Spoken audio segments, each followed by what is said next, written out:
Welcome to Muslims Doing Things, a podcast about extraordinary Muslims and their career journeys. Today we have Yusra Siddiqui. Yusra, what do you do? I am an associate fashion editor at Who What Wear.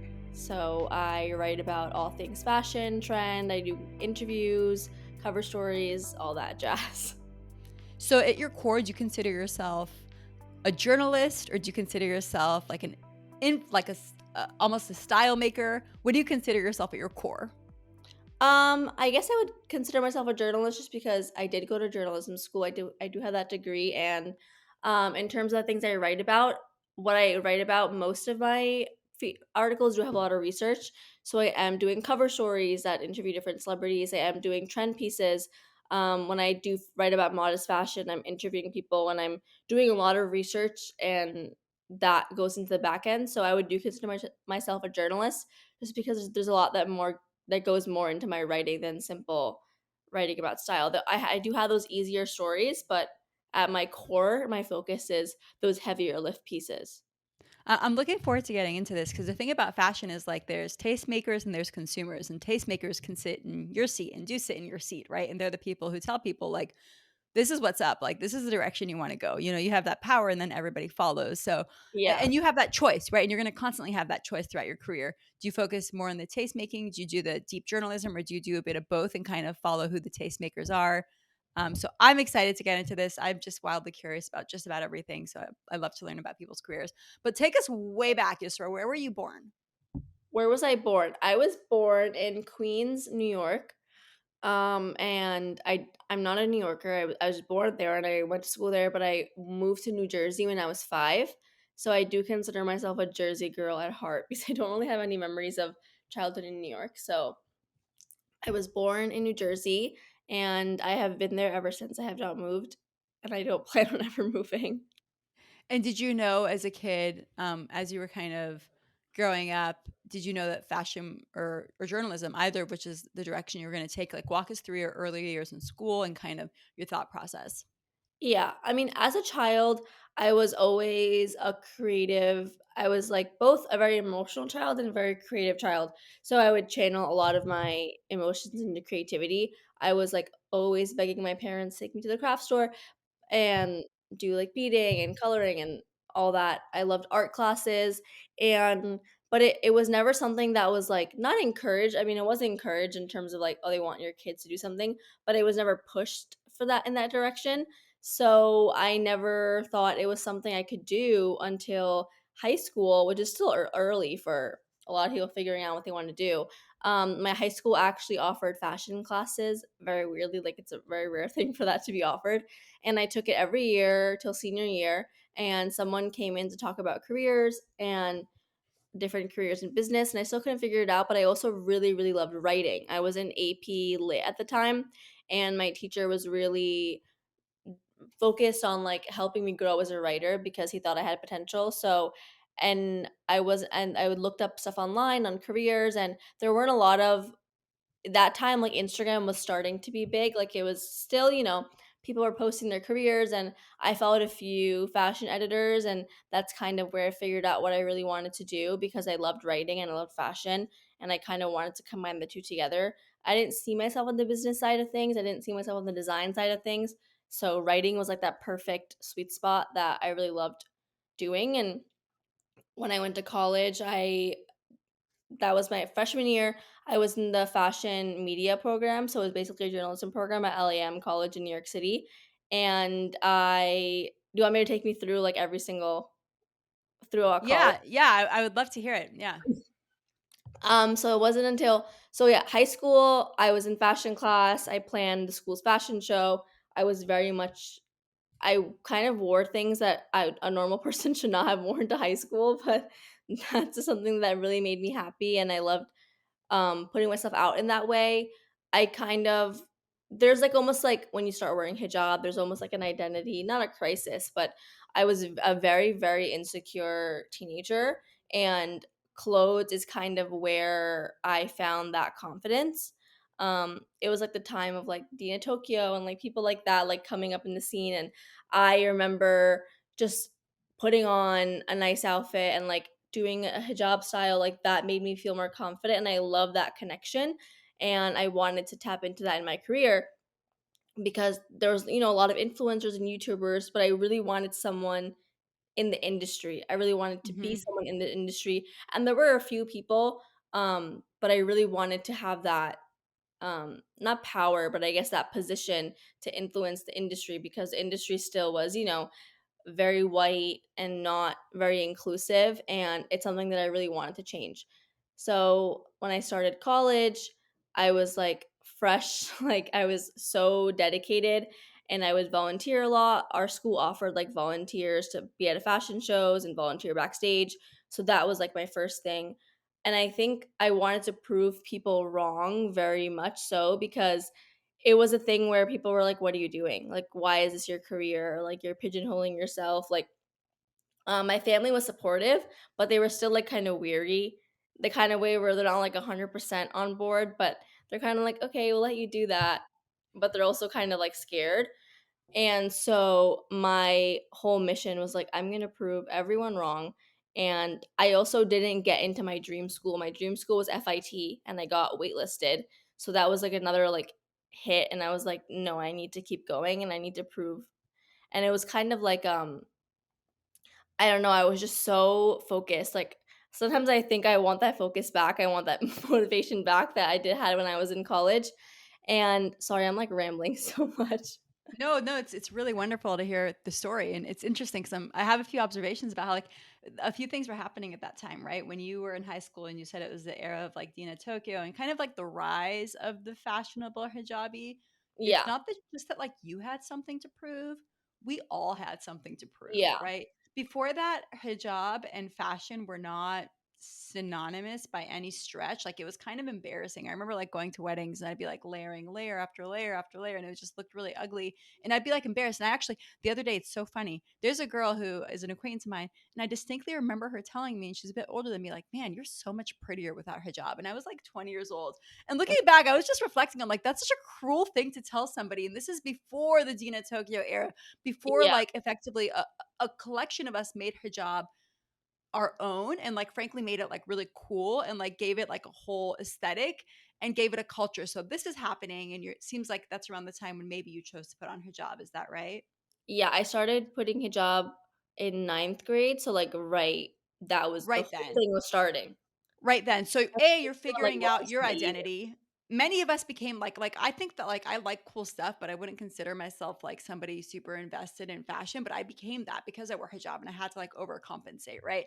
But then alongside that, you're also realizing you're creative, and I'm also creative. And I think if I was born today, I don't know where I'd end up. I love my career today, but there's so many more avenues for young creative kids that didn't exist when we were kids. And Yeah, brown parents, immigrant parents, all parents who don't usually didn't see spaces for their kids in entertainment, in fashion, in media are realizing that there's precedent now. So they're opening up to it. But you're right. Like, A, there wasn't a lot of examples. B, there was a lot of friction getting into it.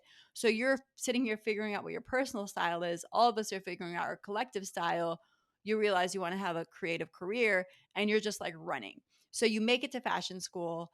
And in fashion school, did you know, like, were you dead set on the journalism piece? Because I know you could merchandise or you could style or you could design. How did that evolve your thinking? I think I was definitely dead set on the journalism piece because even, like, my first half, I was a marketing major, but that's because our school hadn't launched the journalism program yet. They launched it halfway through my freshman year, so I immediately switched over. I remember in high school and when I was younger, I loved magazines. I was always my dad has is a doctor and he had a doctor's office and I would like beg him to like The add magazines. add Yeah. magazines. Like Yeah, we have a lot of magazines. Oh, my dad's also a physician. They still come. He's retired and those magazines still and come. I would be like, "You need to add, like, Allure, Vogue," and I would Yeah. beg him to add these to his roster, and I was like, "The women are gonna read it," and he'd listen to me, whatever, and I would just sit there and read everything, and I even have, like, teen Vogues that are, like, highlighted with, like, the job positions, like, associate fashion editor, and, like, I used to just highlight them and, like, Google them, and back then, there wasn't a lot to do with on the internet, like, there was the internet, obviously, I'm not that I'm not, like, aging myself that much, but, like, it was still very hard to find people, and it was and even, like, when I was going through the magazine with my niece because she loves making collages, and I have a whole stack, like stacks. I was like, it is insane how whitewashed fashion was, especially growing up, and especially how it changed. I was like, I was such an insecure teenager, and then I'm like, now I know why, because these fashion magazines, like Teen Vogue, which is meant for teenagers, is promoting like only white looking thin girls.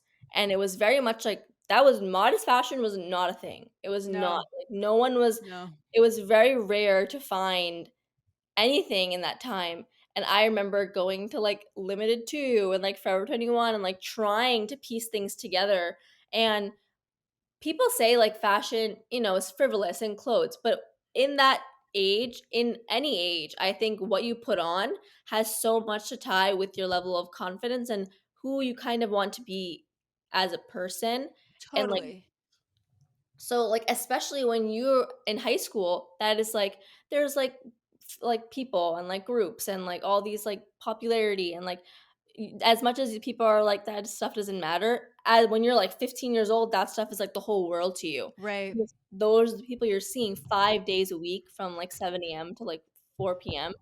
So when there's not clothes that are made for you, and when there's not people that are even like, I know like there's a whole conversation of representation, but when there's people not even like looking like you and anywhere you go, it's kind of like, okay, like where do I belong, and like how do I figure myself out? And that's what like led to my insecurity, and then that led, yeah, like you said, I was running into that direction to just find something to hold on to.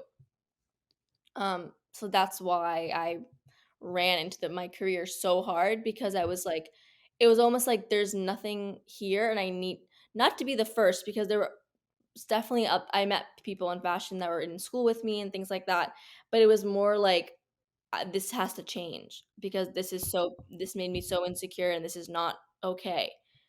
Yeah. And so yeah, that's what I did. I was dead set on journalism, and I just loved writing. Even though some of the magazines were problematic, my favorite part were reading the cover stories and the interviews, because the way that people were put experiences into words, that was something that was like I considered an art form, because Right. it was you were able to translate all these feelings and emotions and experiences onto a page. And I wanted to do that in terms of, speaking for my religion and for how I felt, and even non-religious pieces I wanted to do that. So I was dead set on journalism. I obviously didn't start off that way. It started off in journalism internships because it's kind of hard to get there immediately. My Yeah. first internship, I volunteered backstage at a fashion show, and then I helped them out for a month. There was a lot of like Devil Wears Prada stuff. It was like getting coffee and pulling clothes and organizing it. And after that, I remember I would always stalk like magazine editors on Twitter and online, and Nylon magazine posted a call out that their April issue was going to have a story on like 18 year olds. Like that was like I think when the 2016 election was going on, and it was a big deal that your people were turning 18, they were going to vote for the first time.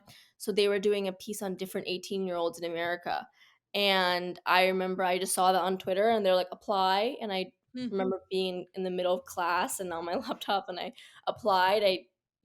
Was like I wrote a short blurb about who I was and what I was studying and what I wanted to make as a change. And I think like 2 weeks later, they emailed me that they wanted me to be in the feature. And that was like my start into editorial, because I was in the shoot and I was in the magazine, but then I didn't realize that on set, the photographer that I was working with was like she used to be the photo editor at the magazine. And I was just chatting her up because, she's a photographer, and I'm just telling her what I want to do. And I just was just like I am now, blabbering about all the things that I wanted to do in fashion. And she was like, I can totally email the fashion editor right now, because I used to be the photo editor, and I had no idea that she used to be the photo editor. And she emailed me and looped me in, and that was how I got my first actually editorial internship. And that was like a kickstart. That was probably like the point in my career where I'm like, I could not have been here without that point. Um, so when they always say like connections and like talking to people, like it really does matter. Like I was talking to this person as if they were just like a friend and someone on set with me, and it turned out to be an actual editor and I had no idea. So they always say like practice like your elevator pitch, and I had no idea that I was doing that as I was doing it. And Yeah. so that summer after my freshman year was my first magazine internship, and that was just an insane experience because it was for Nylon, a magazine that I read so intensely growing up, and I was working on the print side. So I was in the fashion closet, so it was a lot of like pulling samples and delivering samples to the sets and like back and forth, like a lot of intense work. It wasn't a lot of writing obviously, but that's just how I was supposed to get into the industry. I knew I wasn't going to write, but to be behind the scenes of something that was so visionary, such a visionary in my opinion, was a huge point in my career. And I think I'm trying to think back, I was the only non-white person in that internship and probably like in that office. Like I there maybe wasn't one other person. And that was so it was a change in my career in a positive way. I work with great people, but it was also like I still felt like I did not, almost like not that I didn't belong, but there was like parts where I was like a little bit confused because these people had such different life experiences than me. And some of them, had parents in the industry and some of them didn't. Some of them were just regular people from like the suburbs like me. But it was still different. It was almost like you still feel like an outcast because you're just not you're not what you're not white, and like that was something that I wanted to change as Yeah. I Yeah, went. and as you're like, so you're doing this internship. I think my first question is kind of what does the totem pole look like in design? For example, you might be an associate product designer, then a product designer, and then like a senior product designer, and then a principal. So is editor kind of the top? And can you walk us through what the levels look like? Yeah, so there usually is an editor in chief.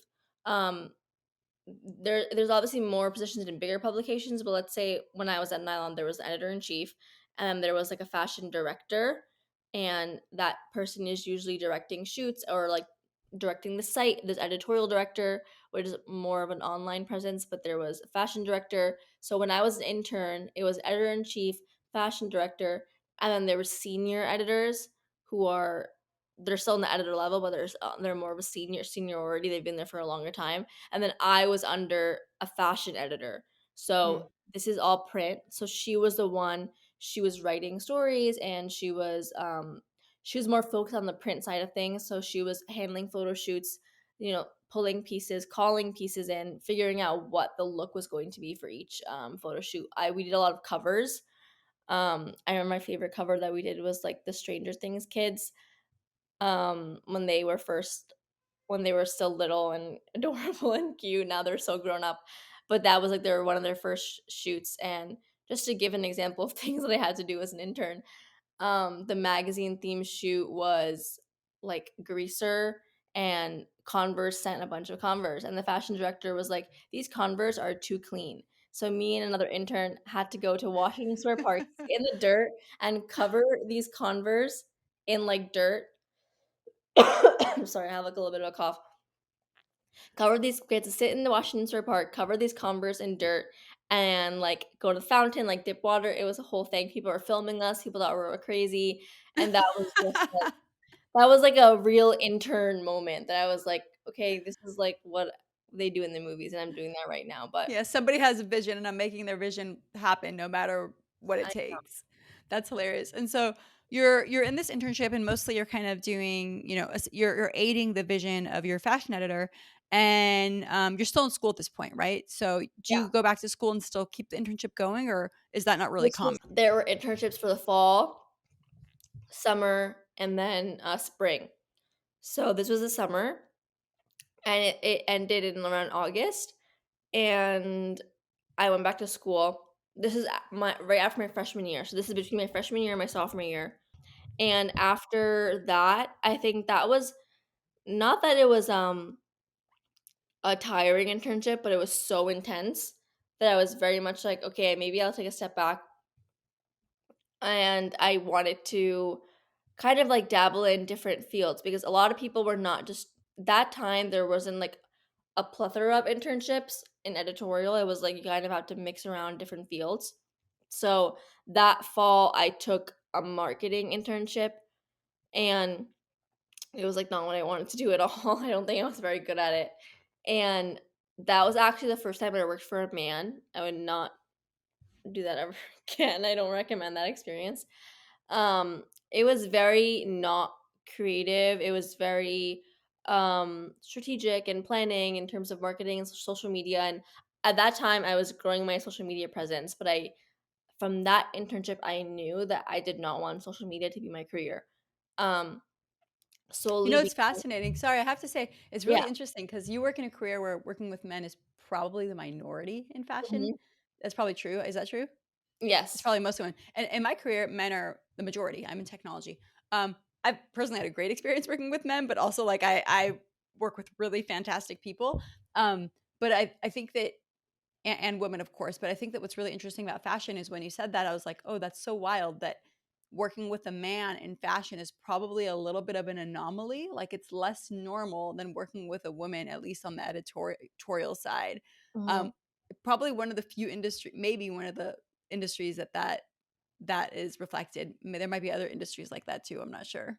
Yeah, I mean, I work with men now, but I work with them and they're great. They're They're amazing. peers. They don't manage you. Yeah, that was like a I my sole boss, and it was more like I don't even know if it was like a power move or like because I was an intern. That was like the first time where I felt like, oh, this person is like almost like I never knew what his mood was going to be, and it was very much like, okay, I'm above you and I'm going to make sure that you know that. Yeah, as a tough Yeah. manager. We definitely people go through tough manager situations. But I guess my question is between the marketing side and like the editorial side, does the culture shift? I'd imagine in the editorial side, people don't think twice about telling you to dip some sneakers in a fountain, right? And like the culture is very like execute, get it done, just get the job done. And the deadline was yesterday. So tell me about that culture versus the marketing culture. The marketing culture, that was like my first time. It was a more corporate environment.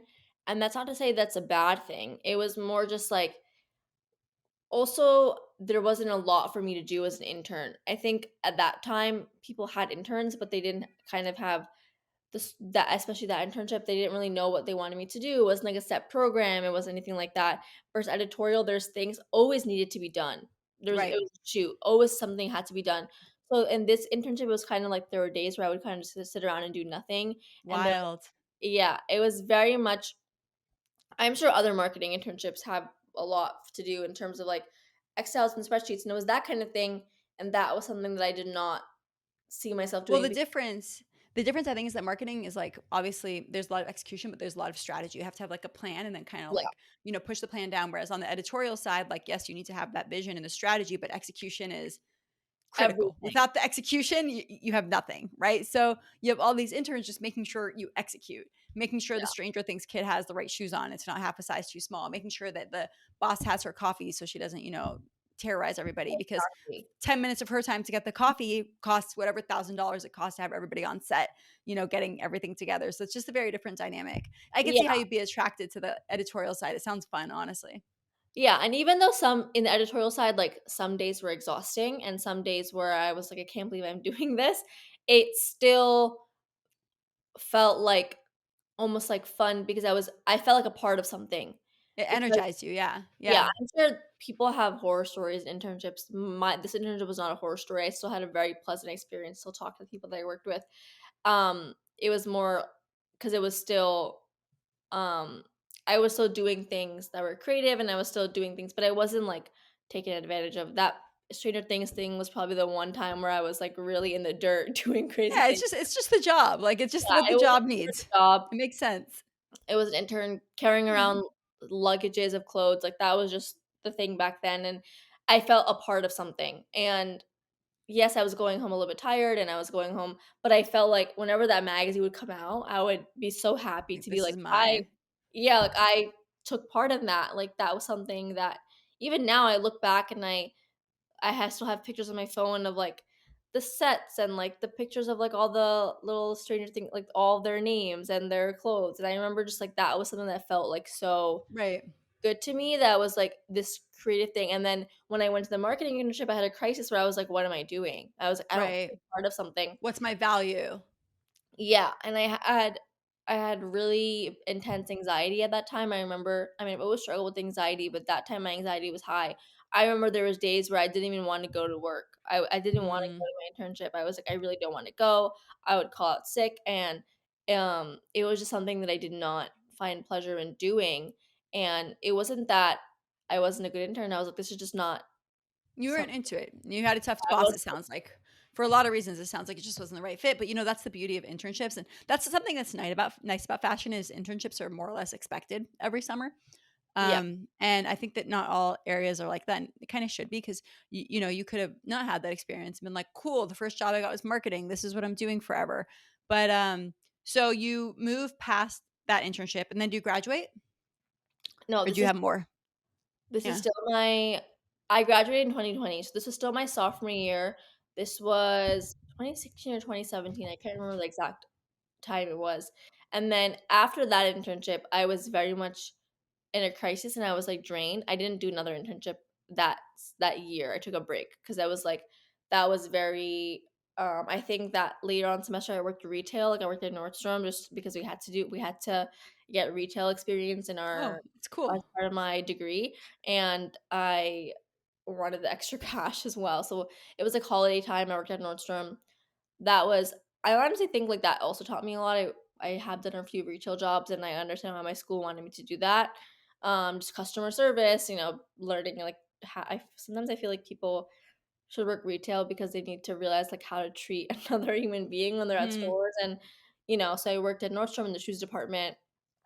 I wanted something that was just fast paced, and I just came in, did my job and left. It wasn't like something that was strategic or because right. at that time, like I was also commuting to the city. So I lived in Jersey. I was commuting. So my commuting was tiring too. And I had that, and that marketing internship set me back in terms of like my mentality. I'm like, okay, what am I going to do? Where am I going to go from here? I don't want to do that again. I don't want to go through that again. And I was very much like, I went from this high of being at this prestigious magazine and then doing this internship that I did not very much enjoy. And I wasn't very good at it because it wasn't something that was meant for me, and I had this crisis where I was like, "Okay, what am I gonna do from here, and where am I gonna go?" So I took that 2 semesters to kind of I started going to therapy, I started figuring out my mentality because at this time, I was running and running and running, and I was not even thinking about my mental health in terms of, like, "Okay, I'm running after this career, but now that I've hit a point where I'm not at a good place in my career, why am I so anxious? Why am I so down?" Right. I thought I And was there. yeah, and that's not something that I wanted to ever see happen again. I didn't want to rely so heavily on, you know, a job and like a person hiring me to fuel my self-esteem. Right. And that was why I started going to therapy, and that's not to say that I fully healed from that. Like I still get insecure. I still am like, "Okay, what am I doing with my life?" But at that point, I was like, "I need to work on it because I cannot rely on." I was so I was External so kind of validation. You have to yeah, know. I Yeah. was so focused on running So and self-aware. yeah, I was I feel trying I feel like but you're like Gen X, right? Or if you're I think you're Gen X. I don't know where it cuts off, but like kids I'm Gen Z around actually. yeah, is Gen Z that's sorry, that's what I meant. No, Gen no, Z, yes. The ones after millennials are Gen Z, right? Gen yes. X is like super old, much older than you. Sorry, that's what I meant. I was gonna say that's the thing about Gen Z. Gen Z is like there's a lot of self-awareness on um who you are, how you feel, why you feel that way, not allowing others to have power over you. I was actually somebody was telling me, a good friend of mine was telling me yesterday that our parents' generations have midlife crises because they aren't able to kind of consistently have conversations like the one you're having now and go and treat them, right? So they bottle it all in and then halfway through their life, like, what the heck have I been doing this whole time? And they have this like explosion is like one theory. Yeah. Whereas I feel like Gen Z is particularly good at just being like, "Yeah, this is where I'm at, and this is what I need to fix," and there's just so much self-awareness across the generation. I'm a millennial, I'm like a solid millennial, and, I don't think we have that. I think we learned from Gen Z that skill, but it's interesting to see, and it's interesting to see that you did it with your career too, and you're like, "Hold on, like, why do I feel bad? Not because I don't like myself, not because I'm not smart, because I, like, relied on something that doesn't reflect my strength to make me feel valuable, and I don't feel valuable, and now I'm lost." It's a Yeah. very cool thing that you did for yourself.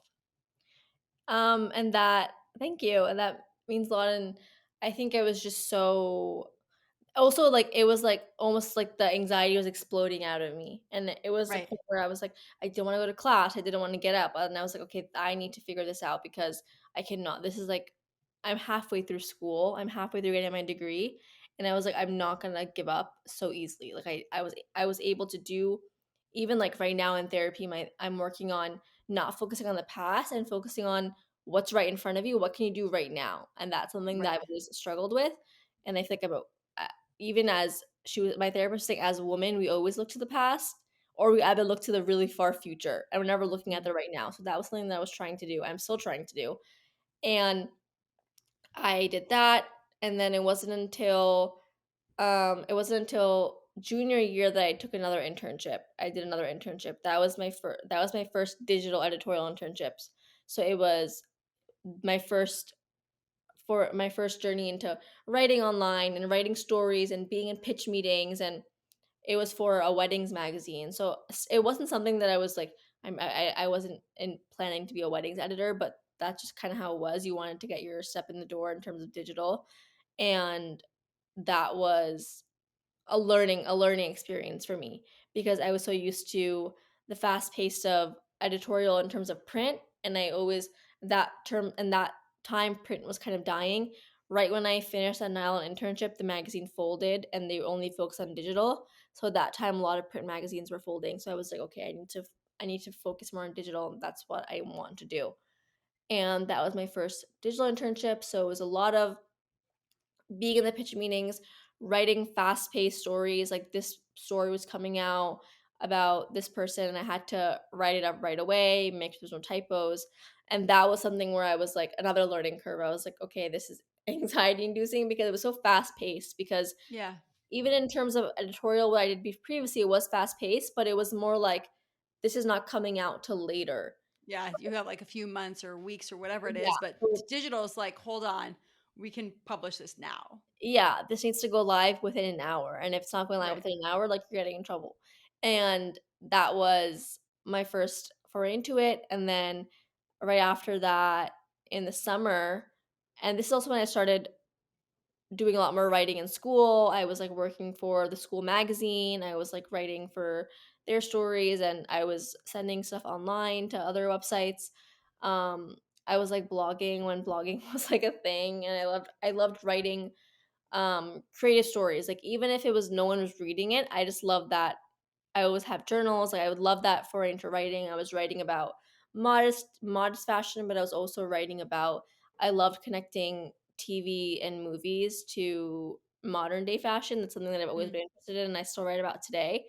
Um, just because my entry into fashion was TV and movie. Like those characters were my connection even if they weren't realistic, like, that's something that I was connected on, so I always wrote about that a lot on my personal blogs.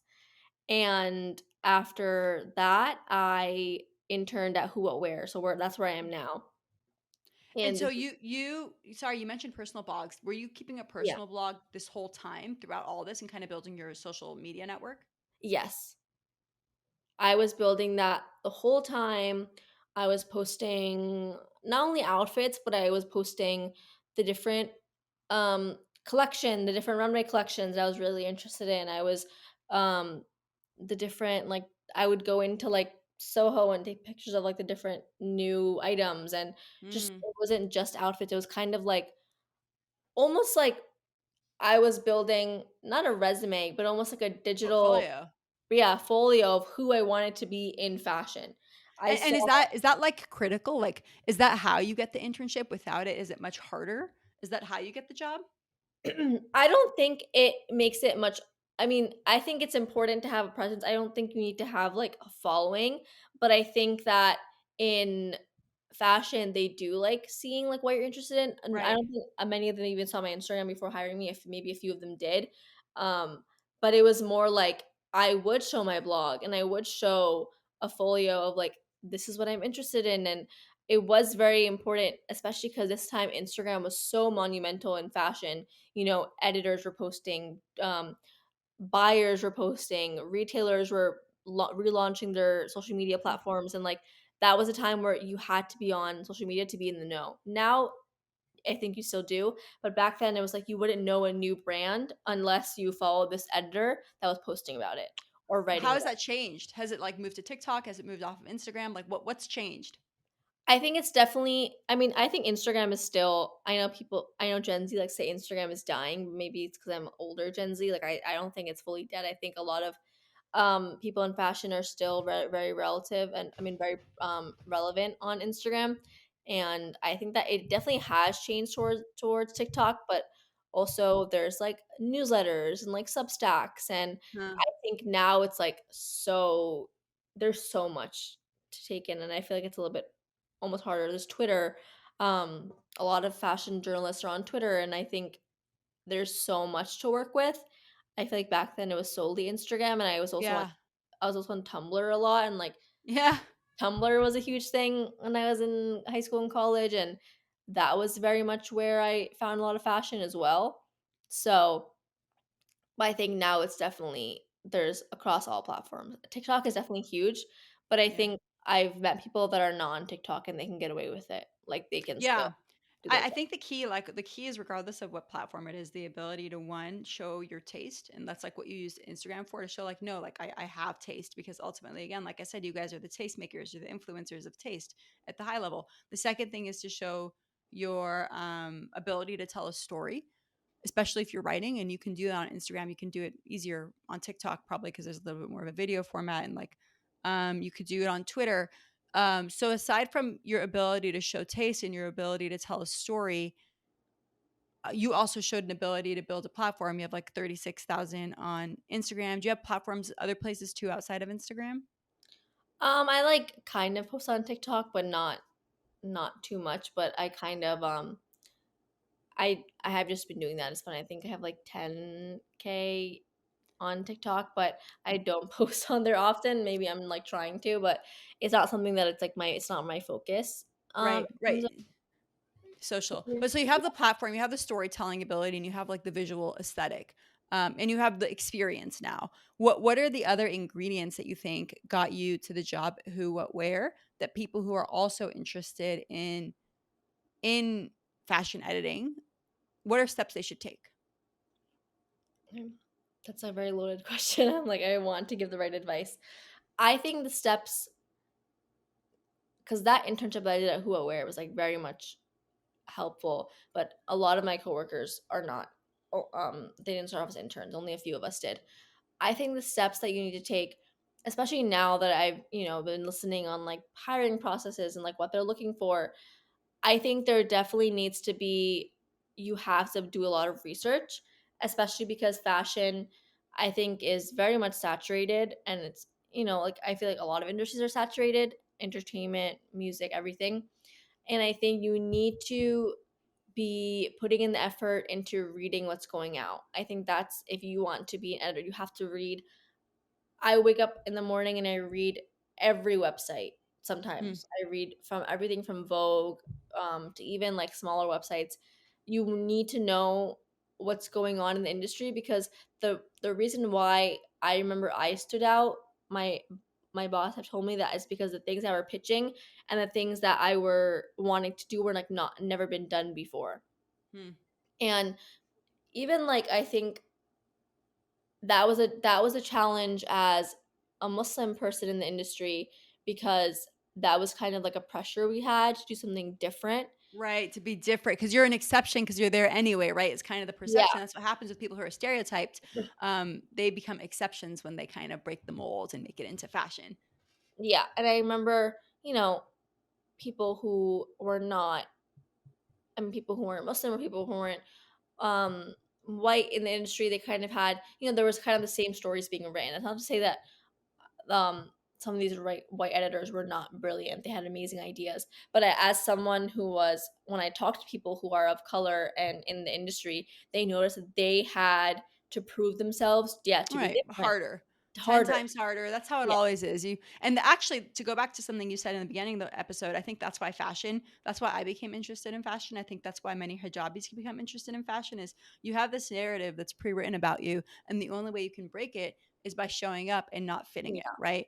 So, like, you show up in your like, I have tons of band t-shirts and, my Metallica t-shirts or my Johnny Cash t-shirts or my skateboard or whatever, and people look at it and they're like, "Oh my gosh, wow, you must not be the norm because the norm is bad." Right? That's the assumption when you're part of a stereotypes community. So it all checks out. And that's why like I especially like this podcast and the people I talk to is because all of us are just doing our thing, but we're secretly like on the front lines, not secretly, I would say silently. We're silently on the front lines of this like movement that's like creating a story for Muslims in America or even, exactly. multiple types of minorities in America. Yeah, so there's so much pressure on your shoulders to, whenever I'm pitching has to be so different from what's already being created, what's already being on site when someone doesn't have that pressure can do something a little bit more average and like that will Right. be deemed okay versus like But I have a also how you look, right? Like if you walk in, you can't do a cute little top knot and oversized t-shirt and some biker shorts. Like we just can't. Like the way that looking easy is hijabi is never that easy, it's right? And it's funny honestly because lately I've been trying to do the day in the life of TikToks, but I'm like half the day at home, like I don't wear hijab, so like I'm exactly, gonna I'm gonna opt out of exactly. this. Like I don't want to do, the get ready with me. It's like am I wear a hijab while doing a get ready with me? That's weird. Yeah. But anyway, so you're at Who What Wear, you do the internship, and is that when you decided, like, for sure you wanna do editorial? Or did you decide that in the wedding mag? I still decided on the wedding mag, but I wanted to be more Who Aware was like my dream internship. I Why? religiously was reading Who Aware online and I applied off their website. So it wasn't even I applied Oh, off wow. yeah, That's cool. so I would always most of my internships I did find from websites. The wedding magazine I found on an internship website, and then this one I found on Who Aware. I would always be stalking every magazine's like hiring pages and they always were whenever they would post. So yeah, I applied off their website and I got an interview and I remember I did the interview and I was so nervous and I got hired an hour later after the Wow. interview. And So they even liked you. yeah, well, they hired me when I graduated, so and the people that I worked with, I still work with them today, and they're amazing, and they've always told me, they're like, "You were very eager, you were, very interested in, the designers that we were covering." Like, there's just I was very focused on, like, emerging designers because I did have an interest I obviously wanted to write about modest fashion. That is something that I was always gonna write about, but I think that when minorities go into something, they pigeonhole themselves to only write about their experience, and I find it kind of unfair to us because other people can write about anything they want to. Why are we only supposed to write about one thing? That's not fair. Like, to me, that was never a thing that I wanted. Of course, I'm gonna write about my experience. Of course, I want to write about modest fashion, but I should not be tied to this one thing. If that Right, if you wanna write about Stranger Things, you're super adept and able to write about Stranger Things or yeah, whatever it may be. And and so I think how do you do that? Like, in your job now, so you get the internship, I'm assuming. Is it similar what does that type of internship look like? How did you turn it into a job? And when you turn it into a job, how do you create the vision of what you write? Or is it top down? Like Yusra, you're taking this story and Yusra, you're doing that. So really walk us through that who, what, where journey. yeah, of course. So that was um the summer right before my senior year, and that internship looked like I was helping a lot with the editors and their research. So let's say they had a story on different runway trends, and it was my job. One of my parts of my job was to go through the runway collections and pull images that included these trends. And then let's say they had a story about brands. I was kind of like aiding their stories, and then I was able to pitch one or two of my own, Hmm. and then I was also transcribing interviews. So if they had a cover story or if they had an interview with the designer, I was transcribing it here and there. Um, so when I got to write my 2 stories, I was able to pitch. I had pitch ideas. I pitched one. I would scan the website and say, okay, what's missing? What's not here? And what can be better? So I remember they had a few stories about college girls and like college fashion.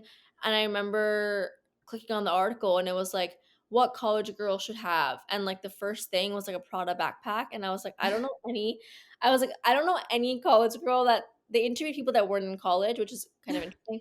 At the time, I don't even think the article exists anymore, but it was just funny because I remember I was in college and I was carrying an H&M backpack, and I was Right. like, I don't think many college students are going to be having a Prada backpack. Right. I wish we could. So I took that as a note, and I was like, okay, I'm gonna pitch some. I'm gonna pitch I want to interview different college girls and ask like what's in there, what are they packing, what are they doing. So I remember I interviewed different people in college that were studying in New York City, and I was like, okay, what is a New York City college person?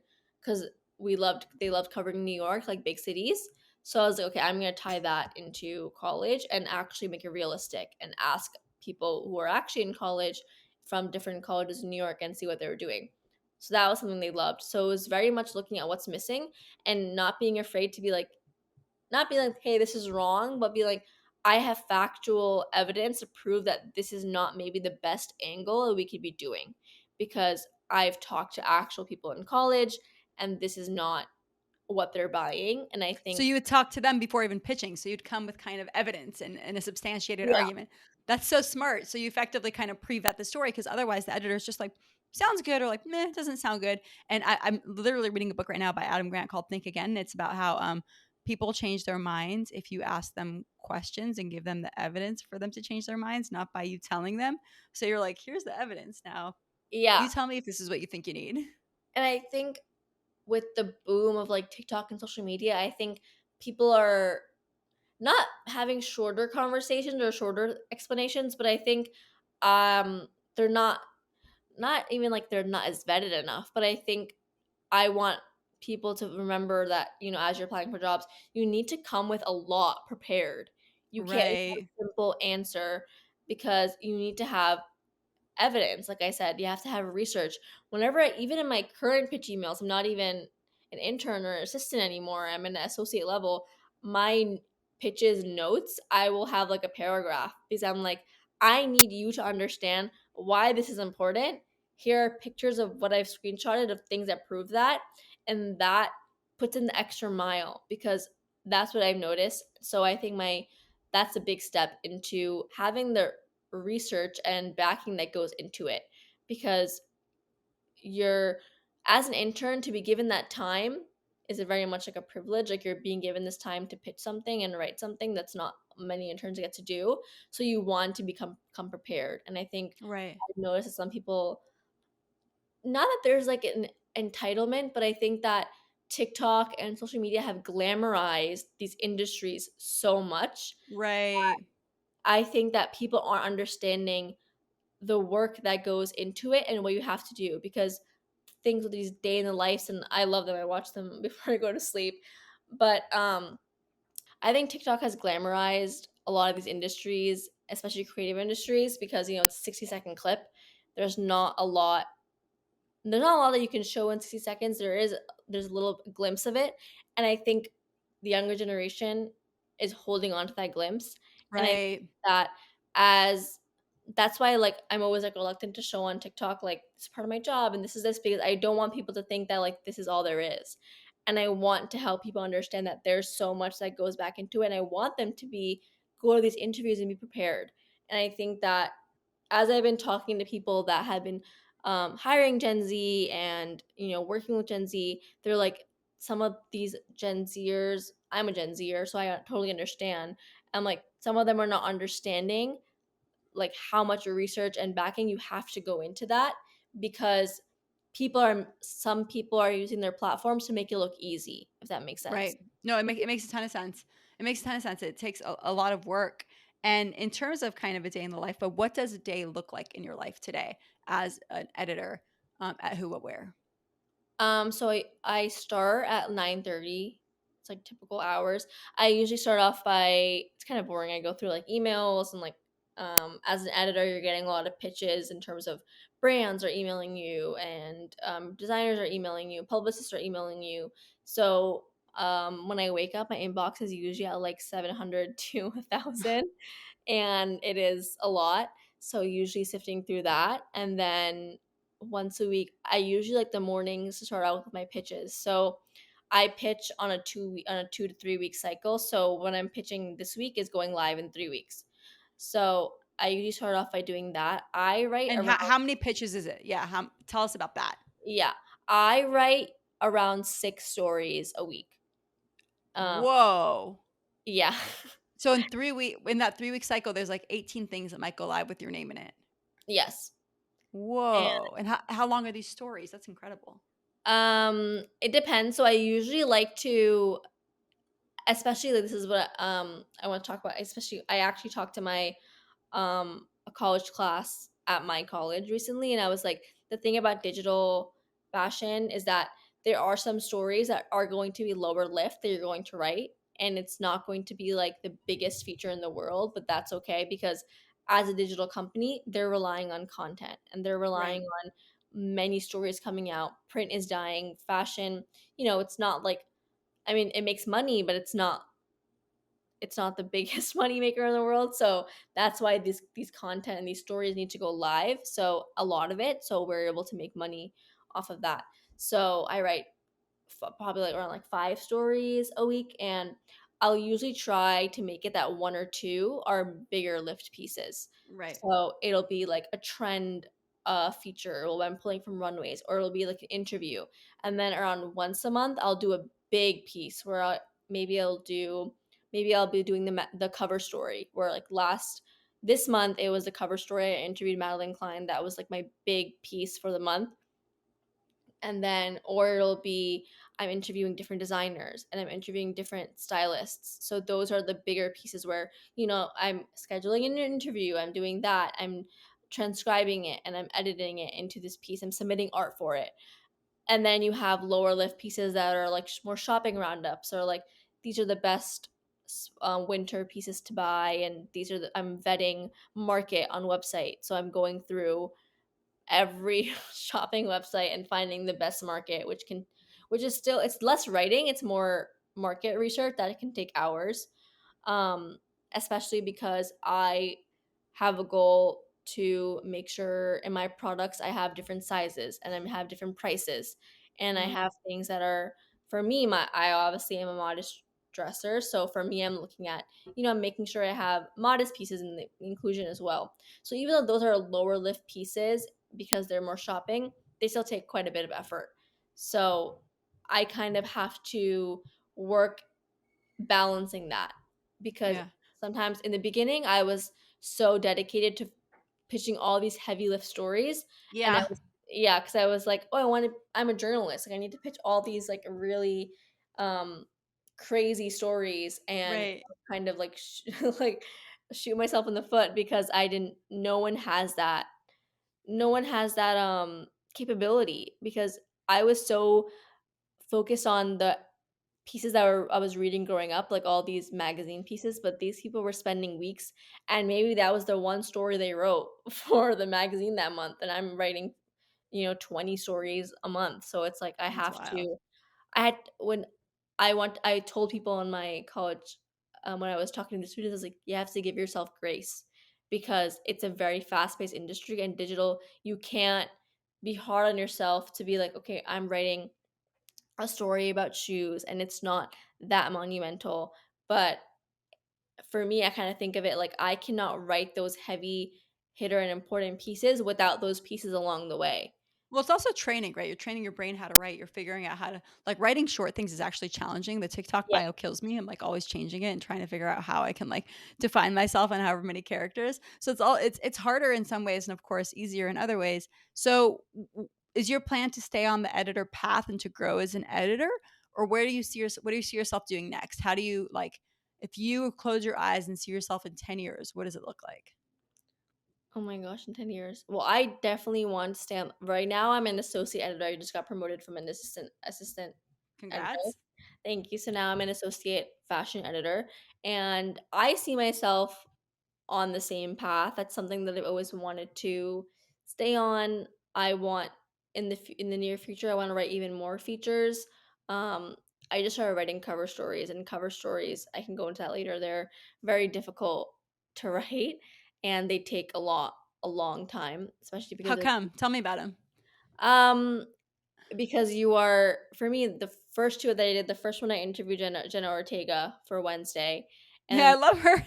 and I definitely watched that whole show. And so I interviewed her before it's coming out. Cover stories are challenging because they're not a story that has like a set flow. You're not like, this is the intro, this is the paragraph, this is the ending. You You have are, to make the flow. You're putting together a vision. You're putting together a story arc. yeah, it's almost like taking this whole podcast conversation and turning it into a story and Right, right. figuring out, Where do you start with Jenna? Do you start with like her being born? Maybe not. Like, do you start with why she was interested in Wednesday? Was it her? You know what I mean? Like, I yeah, totally see you have to frame it, which sounds frame really it. challenging. And then cover stories were my favorite parts of magazines growing up. My favorite is GQ. GQ does an amazing job at cover So good. So good. amazing, and Yeah. they set the scene so well, and they make you feel like you're there with him. So Yeah. that's why they're so hard is because you're taking this hour too long conversation and putting it into maybe a few thousand words, and it's kind of Right. to even manage that experience. Also, every person you're interviewing is different.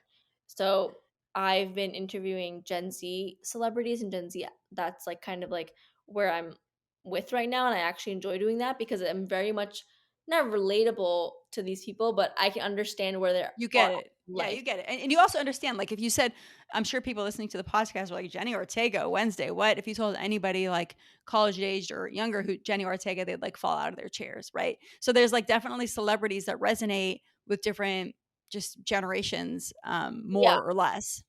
I remember my brothers were freaking out about Jenna Ortega, and like they're younger than me, so it was like, and that was like right when that came out. Wednesday's about to come out, and once Wednesday came out, it was like a huge deal, Yeah. and it was just I enjoy doing that because again, it's not tying myself to what people think I'm supposed to be doing. I was starting off I still write about modest fashion every month, but it's something that like, okay, this is something that I never saw anyone that looked like me doing, and I can do it too. I can do it the same way, Right. and I should not pigeon myself into one beat. And not just you, other people shouldn't I, pigeonhole you into a certain yeah. beat because you look a certain way and be like, oh, she can only do like diversity stuff or she can only do modesty stuff. Like, no, you effectively you were born and, raised and spent a whole lot of time in New Jersey. You've seen the cultures, the cultural phenomena that have made Jenny Ortega a thing. You could speak to them because you lived them and you knew them. Yeah. So it's really cool to see. I'm excited to see you grow. For people who want to follow you throughout your journey, where can they find you? They can find me on Instagram. I'm sure you can post to my Instagram is that girl Yusra. I made it in high school. That username. I actually made it because when one teacher couldn't remember my name, she used to call, oh, that girl that dresses up, that girl that wears funky clothing.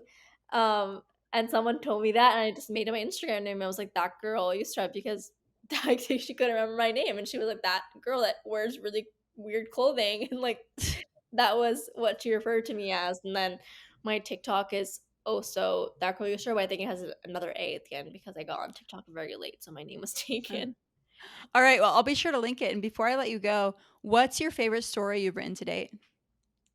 My favorite story I've written today. That is crazy. I've written so many. My favorite story that I've written, can I say two or I have to say one? Yeah, yeah. One of your favorites or two of your Um, favorites.